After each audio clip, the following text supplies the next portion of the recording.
भारत की supreme court ने इस पे भी फैसला दे दिया है कि मस्जिद इस्लाम का हिस्सा नहीं है। मस्जिद नमाज पढ़ने की जगह है और नमाज कहीं भी पढ़ी जा सकती है। उसके लिए कोई ख़ास जगह बनाई जाती हो, उसमें कोई अल्लाह मियाँ की स्थापना होती हो, ऐसा नहीं है, क्योंकि अल्लाह तो सब जगह है। जब ये सुप्रीम कोर्ट में फैसला आया तो आपने कोई आंदोलन देखा इस देश में सुप्रीम कोर्ट के खिलाफ? कुछ ईमानदार मुसलमानों को निकल के कहते हुए देखा?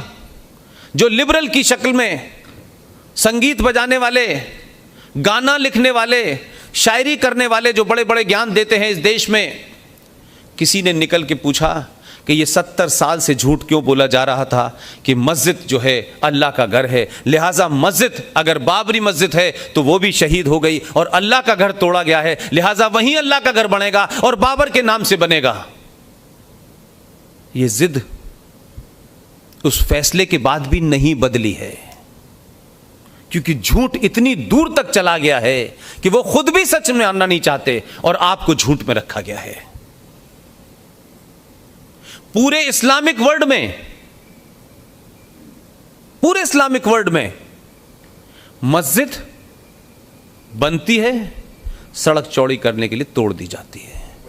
मस्जिद बनती है, रेस्टोरेंट बनने के लिए तोड़ दिया जाता है। वहां कोई धरना प्रदर्शन नहीं होता, क्योंकि हमारे यहां के मुसलमान मक्का के मुसलमानों से ज्यादा बड़े मुसलमान हैं।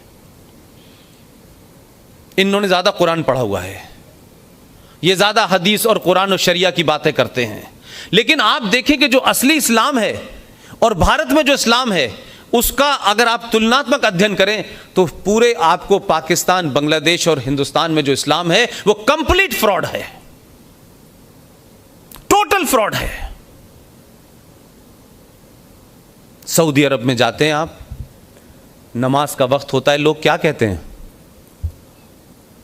ये नमाज क्या है? शब्द नमाज क्या है? नमाज शब्द संस्कृत का शब्द है जिसका मतलब है किसी के सामने अपने को झुका देना। यह संस्कृत का शब्द है।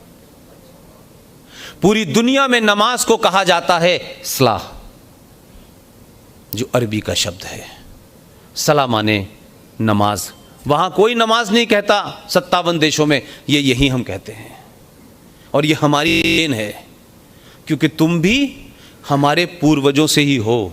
क्या बात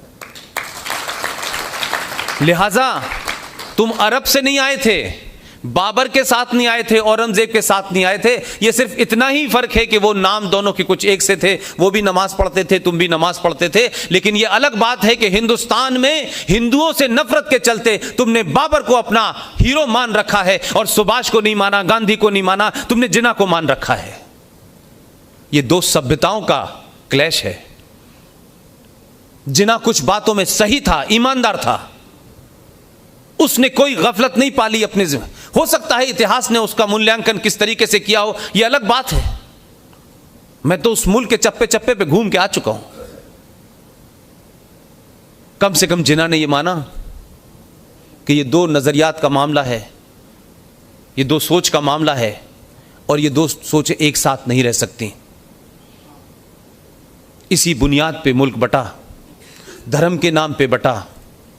यह बात अलग है कि हमारे पूर्वजों ने जो चुना वो कुछ, फिर भी इसके बाद उन्होंने कहा हम इसको कोई हिंदू राष्ट्र बनाने वाले लोग नहीं हैं। लेकिन जिन्होंने कुछ बातों में जो कहा उस पर मैं अपनी बात जरूर कहना चाहता हूं।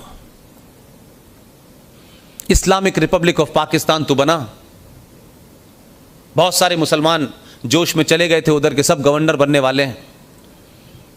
इस मुल्क में मुसलमान रह गए, उनको भी किसी ने नहीं निकाला, किसी ने नहीं मारा उनको और कहा आप रह सकते हैं। जो सभ्यताओं की बात जब उन्होंने कहा कि दो सोच की बात है, उसको मैं कुछ हद तक एग्री करता हूं और उसके आज के संदर्भ में उसकी बात कह करके आपको समझा सकता हूं। मैं 1971 का युद्ध हुआ और 1971 के युद्ध में बांग्लादेश आज़ाद हुआ। 93,000 पाकिस्तान के फौजियों को आपने सरेंडर कराया। 2 महीने तक उस वक्त के हिंदुस्तान ने, जब अमेरिका से गेहूं आया करता था, आप जानते हैं भारत की कोई बहुत बेहतर स्थिति नहीं थी, तब भी आपने 2 महीने तक उनको हिंदुस्तान में रखा। पूरे 93,000 में से किसी एक के एक खरोंच तक नहीं आई।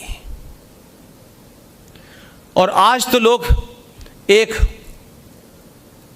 अभिनंदन को पकड़ने के बाद पूरा पाकिस्तान कह रहा था इसको छोड़ो मत, इससे बार्गेनिंग करो, इसके बदले में पाकिस्तान हम हिंदुस्तान से बार्गेनिंग करें। एक को पकड़ने के बाद दीवानगी चढ़ गई थी उनको। हमने 93,000 लोगों को बाइज्जत वापस भेजा, बदले में कुछ नहीं लिया, जो चाहते वो ले सकते थे।